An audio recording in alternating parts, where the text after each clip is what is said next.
Welcome back to my channel at The Movie Optimist, where I find the silver linings in even the worst of films. Tonight, I just got done watching Flying Lotus's newest film, Ash, starring Eiza Gonzalez and Aaron Paul. And let me tell you, this film is batshit crazy in the best possible way. Essentially, Eiza Gonzalez plays like a scientist astronaut who, with her crew, discover this planet that could sustain the secret to helping Earth back home, which is suffering from this plague that's causing poison in the air where they can't breathe. They think that they find a way to stop it on this planet, so they head down to explore. However, once down there, she passes out and wakes up, and essentially her whole crew is dead. There's blood everywhere, and she can't remember who she is or why she's there. While trying to figure out what went down and put the pieces back together, Aaron Paul, who comes from another space station up in space circling the planet, he comes down to investigate what was going on because he works with their crew. He's kind of up there to keep comms open with Earth to let them know what's going on, and when Eiza Gonzalez stops answering, he goes down there to investigate,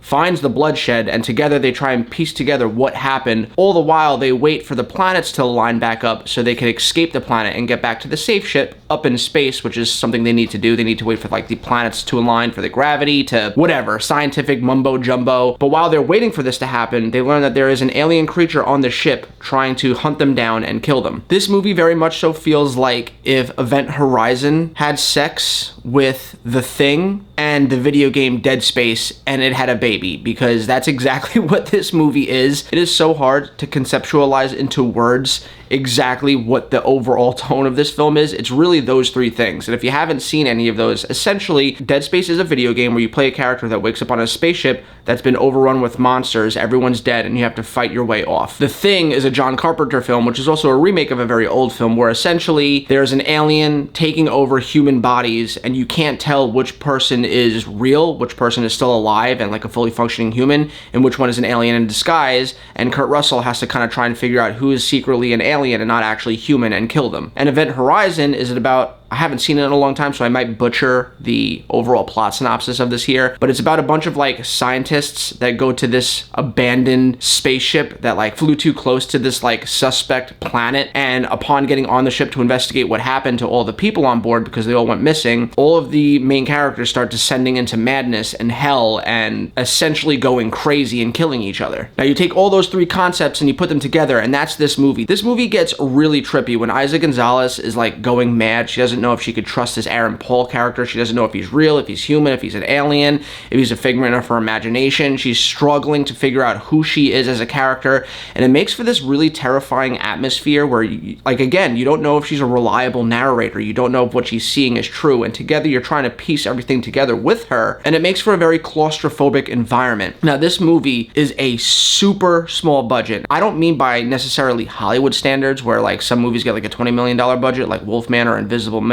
No, this is like a $2 or $3 million budget, maybe 4 or 5 if I'm really pushing it, but this was super small of a budget, and you could really tell based off of the set pieces. Now, I'm not going to say this movie looks bad. It doesn't. It looks like a beautifully done Hollywood level movie, but the reason why I know it's a super small budget was, well, 1, because I looked it up, but 2, because they only ever really utilized 5 different locations to film. One of them is the cockpit of the main spaceship. Then they use 2 bedrooms in the spaceship. Then they use 1 dining hall where like people would come to like eat dinner and like converse together. And then they use like these ventilation shafts that are in between the walls, but like only one section of it. Like you never see them like go anywhere in them. They would go into like the shaft system to like pick up one thing and then run back out because they were afraid what was in there. So they only filmed in those 5 small locations, yet somehow the movie still felt so big because every once in a while they would go to a wide shot of like them in space, and it felt like you were in this vast area when really they were probably just filming in a very tiny studio and set dressed 5 different rooms in the studio to look super futuristic. But because the story is so compelling and you're on the edge of your seat trying to figure out what's going on and what's hunting them down, and is Aaron Paul real, and is she a killer, because now she's having visions of herself attacking her crewmates, and you don't know if she is the attacker or if she is defending herself against an infected person. You just don't know. The story's so compelling that you forgive the fact that you just keep going to the same rooms over and over and over and over and over. And it also helps that the performances from Aaron Paul and Eiza Gonzalez are so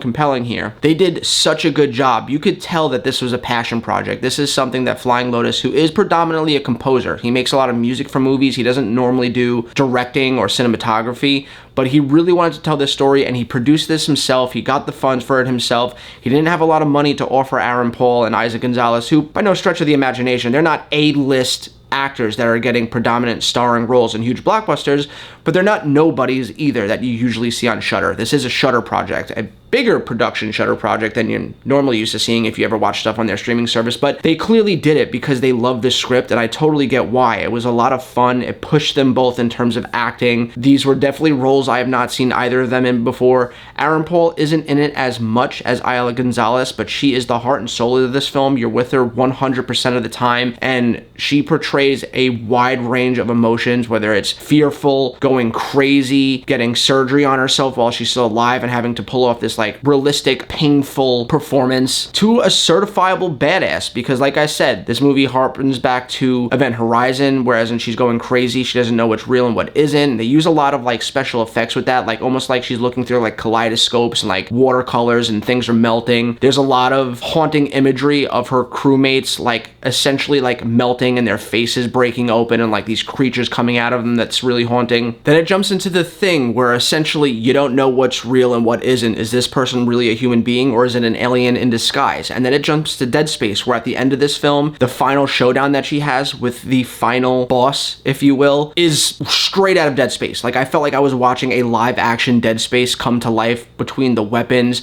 the way the monster looked, essentially like their face rips open and tentacles come out and she's getting attacked by this thing and she's fighting it off and she's stomping on it. And again, yeah, it literally felt like I was watching Dead Space come to life before me, and it was kick ass, and she gets to play in all those different genres, and it was a lot of fun. Now, don't get me wrong, this movie is not perfect. You could definitely tell outside of the final boss that was done predominantly practical, and it looks awesome. A lot of the other monsters that you see spread out across this film are lower budgeted CGI, but I forgave it because of how great the story was. You also get a lot of other actors in this that you don't get a lot of time to shine with. One of the biggest ones that I had a problem with was they cast Iko Uwais in this film, and if you don't know who that is, he was in the movies The Raid and The Raid 2. He has an incredible background in martial arts, and he could pull off some amazing fight scenes, and I get why they brought him in, because he does have one fight scene in this film where he fights somebody that's infected on the ship, and it's cool. You get to see him roundhouse kick some dudes, but he's only in the film for a total of like 5 minutes, so I feel like you could have really cast anyone in that. I thought when I saw him in the trailer he was going to play a much bigger role, but really at the end of the day, this is Aaron Paul and Isaac Gonzalez's film, more so Isla Gonzalez,